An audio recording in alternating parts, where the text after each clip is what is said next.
Good evening. My name is Joshua Klockman, and I will be speaking to you today about California farmers. George Washington was once quoted as saying, "I know of no other pure pursuit in life in which more real and important services can be rendered to any country than by improving its agriculture, its breed of useful animals, and other branches of husbandmen's care." George Washington saw the importance of agriculture to a nation that can He saw that a nation that can sustain it, be self-sustaining, will be one that survives.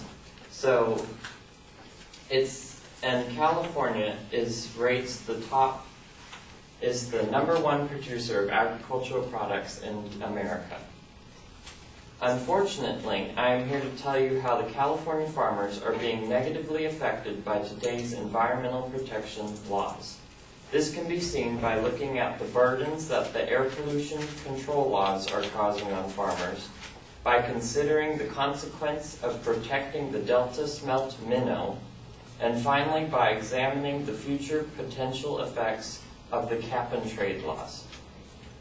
So to start, I will begin with the air pollution control laws. These laws are costly, and they are an outstretch of government that is not needed.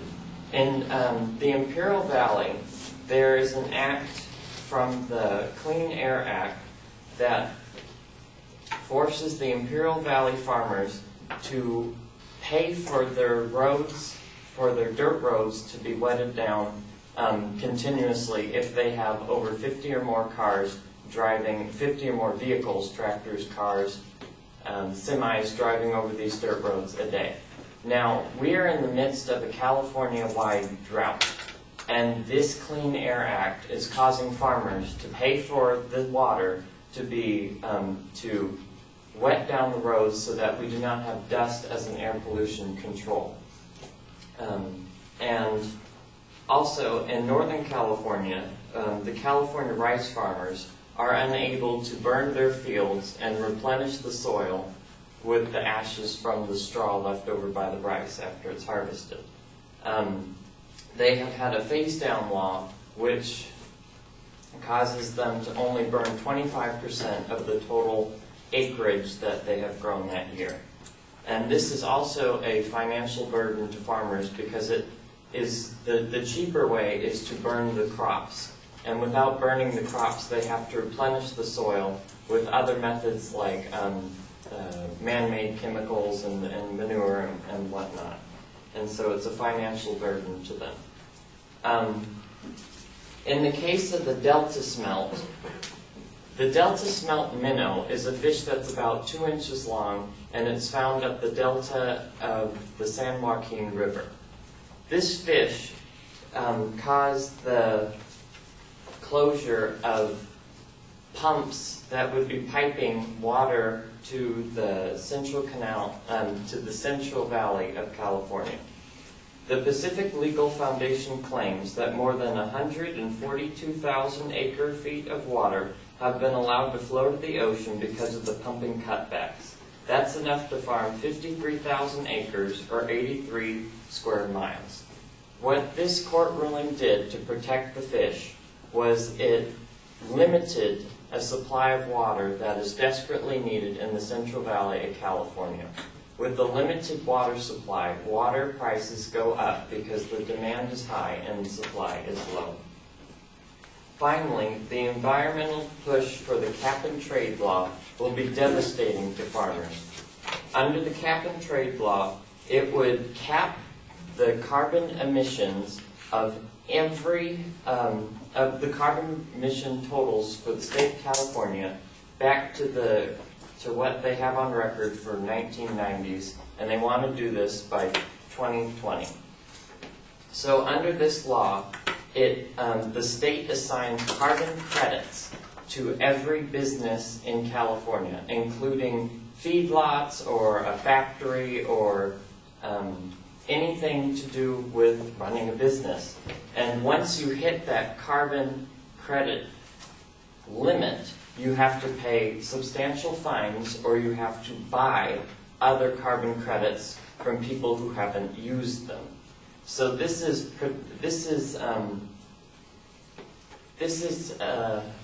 leading for desperate financial hardships to not just California farmers, but other factories and whatnot.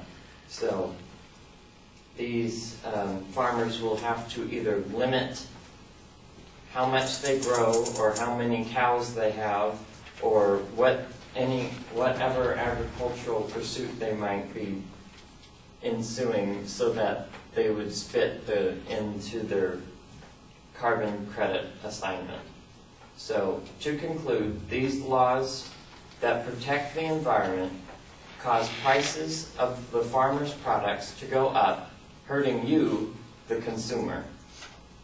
And California is having to compete with other states that do not have such stringent environmental protection laws, especially with other countries like Mexico, who do not care as much about air pollution and laws to protect the environment.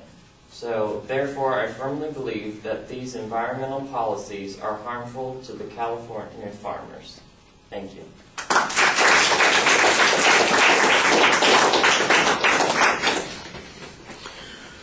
All right, the topic's clear. I like the Washington quote to give it some significance. You've got a very clear statement of your proposition. When you first lay out the secondary points, they're not always stated as claims, but I did think that you did a better job turning them into claims in the body of the speech. Everything is signposted clearly, so all the structural stuff is in pretty good shape. You've got some good information. You're a little bit inconsistent about giving us source citations on them. A couple of points did have some good source citations, but for instance, the information about the rice farmers and the rules against them, the information about the cap and trade laws. I think you need to give us a source on that particular information. You did give us some sources on the amount of water that's being denied with the Delta smelt and the impact that's going to have. You did mention at one point that water prices are increasing. It would be nice to have some statistical data on that particular point.